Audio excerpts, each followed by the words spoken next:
on the Manila. So this is very straightforward. This is also in our like Lantawan issue.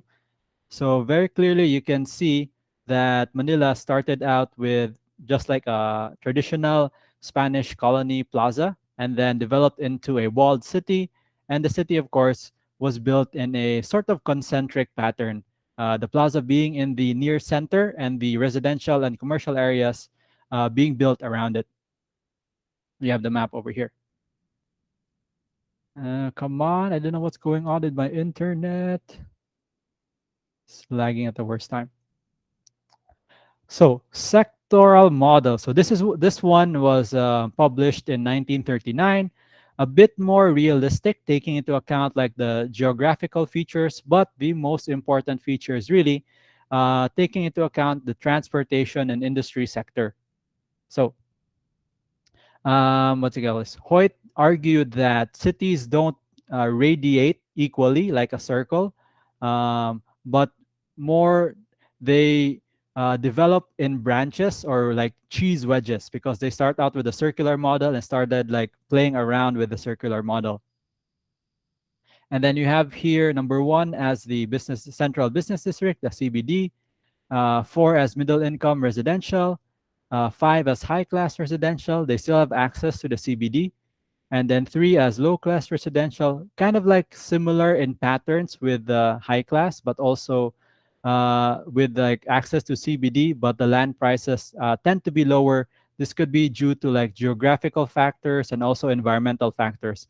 Notice that the low class residential is directly adjacent to the industrial areas, and industrial areas are loud, they're dirty, so the affluent population wouldn't want to live next to it unless they really had to. So um, the affluent population are like, or the rich population are more incentivized to live further because they can afford it and they want the like open space, the clean air, etc., etc. So this is getting closer to like a realistic, a more sort of grounded model. And you see here, they take into account that cities do not develop in clear-cut patterns. New activities tend to cluster together, which is like also what they call supported by economic studies. Older says cheaper housing was originally owned by the wealthy, but sold to immigrants when newer housing was built in the urban periphery or the edge of the city. So an example of this, again, looking at Manila, we have the walled city over here. They had some conflicts with Britain. Spain won that British UK Spain conflict like in the 1700s. More sort of defenses were erected. The walled city was further developed, and then what they call this, because population was increasing, they couldn't they couldn't make the walls wider, so development was forced to go away from the walled city. So we have Binondo, Quiapo, what's over here, Ermita, and even like we see the beginnings of what we call like the multiple nuclei development, where we have satellite cities, basically cities that are disconnected from the original core, and the only way to get um, to and from these cities really either by train or by private vehicle or private carriage. I think the train was invented like 1800, so people were most likely just like using carriages, like horse-driven carriages, to move around in this area. Okay, and then in the 1860s, this is nearing the 90s, the Industrial Revolution. You can see sudden like development, again following this like sectoral or like wedge pattern. So that's basically it. And then finally, I'll just combine sectoral and multiple nuclei. Basically got published 10 years later in 1945, that Harris and Ullman, the writers, argued that these are all based in US cities, by the way, but they made it general enough so you can apply it to any city in the world. And then for some reason, we don't have any Asian development pattern literature, probably because they're written in languages other than English. And for some reason, they haven't been translated yet. Or like maybe they fit close enough to the US models that they just kind of agree, with what the U.S. planning theorist wrote. Okay, so now because of the advent of private vehicles, industrialization, cities tended to develop in this kind of pattern where there are two different centers. You have the original business district and sort of the second business district here in like number seven. Um, so land prices become too high or like not very attractive to new business owners. So they would develop further away from the city. Or um, what they call this business owners more likely follow where the wealthy live. And as we mentioned before, the wealthy tend to live further away from the business district because of the pollution, et cetera, et cetera. And then it's more comfortable to live further away because they have all the clean air, all the land that they want.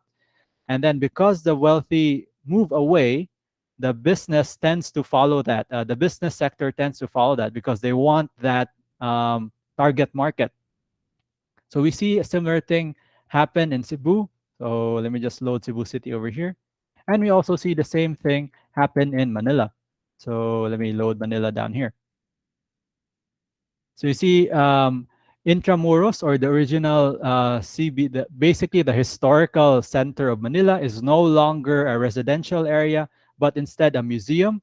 And sort of the main CBD in Manila is what you call this Quezon City. So I'll just type here Manila CBD.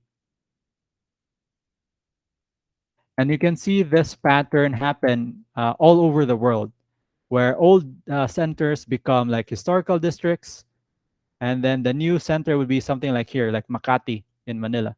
So let's just change. Let's look at the 3D. Oh, there's no 3D in Manila. Oh, that's a shame. Let's look at Manila 3D. Manila aerial view.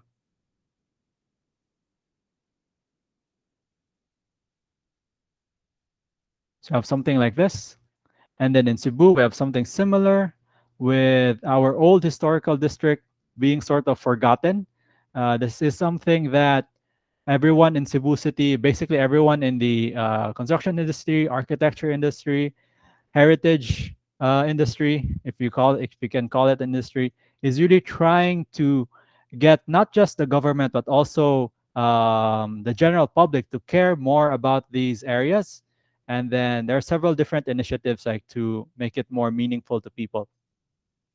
Okay, and then going over here, you can see the building elevations rising where there is most kanang where there is the most economic activity. You have Ayala, you have IT Park.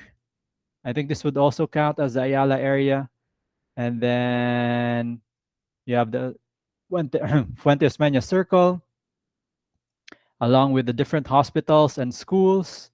And then when you look at the south of Cebu, Cebu City particularly, there are no more high-rise buildings. So definitely we can say that the most economic activity is being done in these areas over here. More Fuentes Mania Ayala, this like corridor of like roads. Okay, so that's basically how we apply um, these theories and models in our different cities in the Philippines. I know we have one student in Doha, and maybe you could like enlighten us next meeting